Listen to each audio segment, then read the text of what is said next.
নলবাৰীৰ ৰাস মহোৎসৱত আজি স্থানীয় শিল্পীয়ে প্ৰদৰ্শন কৰে ৰাস মধুৰম। জীৱন্ত ৰাসৰ ভাওনা আনুষ্ঠানিকভাৱে উদ্বোধন কৰে মাজুলীৰ আউনীআটী সত্ৰৰ সত্ৰাধিকাৰ ডক্টৰ পীতাম্বৰ দেৱগোস্বামীয়ে। এই অনুষ্ঠানত উপস্থিত থাকে সাংসদ দিলীপ শইকীয়া, বিজুলী কলিতা মেধি, মন্ত্ৰী জয়ন্ত মল্লবৰুৱা।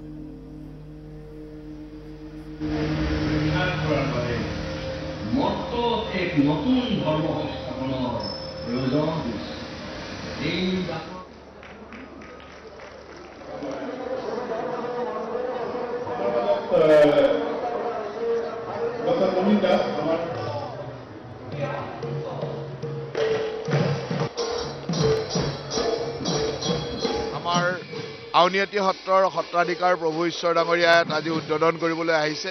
তেখেতে উদ্বোধন কৰাৰ লগে লগে আমি সকলোৱে এতিয়া এই ৰাস চাবলৈ বহিছোঁ। মই ভাবোঁ যে নলবৰীয়া শিল্পীয়ে সুন্দৰভাৱে ভাওনাৰ ৰাস কৰি এই নলবাৰীক মানে বৈকুণ্ঠলৈ ৰূপান্তৰিত কৰিছে। মৃন্ময় ৰাস, ভাওনাৰ ৰাস আৰু তাৰ লগে লগে পুতলা নাচৰ ৰাস, তিনিবিধ ৰাসৰ সমন্বয়ে নলবাৰীক দ্বিতীয় বৈকুণ্ঠ বা বৃন্দাবনলৈ ৰূপান্তৰ কৰিছে। যে আমি যিবিলাক মাজুলীৰ সুলভ ৰূপত দেখোঁ, আজি নলবাৰীত দেখি আমাৰ এনেকুৱা নিচিনা লাগিছে যেন মাজুলী ইয়ালৈ গুচি আহিলোঁ।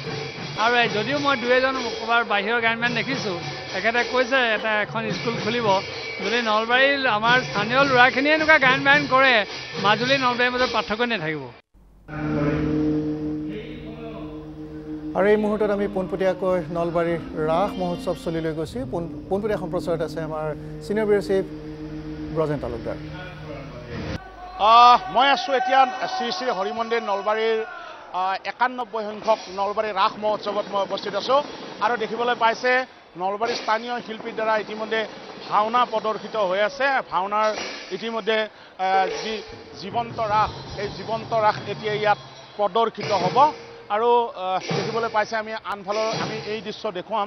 আমি আনফালে দেখুৱাবলৈ বিচাৰিছোঁ, ক্ষমা কৰিব, মাজুলীৰ আউনীআটী সত্ৰৰ সত্ৰাধিকাৰ ডক্টৰ পীতাম্বৰ দেৱগোস্বামীও ইতিমধ্যে আহি পাইছে। পোনে পোনে লৈ গৈছোঁ ভাওনাৰ মাজলৈ। কৃষ্ণই সমগ্ৰ পৰিৱেশ দেখাই আছে স্থানীয় শিল্পীৰ দ্বাৰা এই যি ভাওনা প্ৰদৰ্শিত। এতিয়া আমি ভাওনাৰ কিছু দৃশ্য নিউজ লাইভৰ দৰ্শকসকলক দেখুৱাবলৈ চেষ্টা কৰিছোঁ।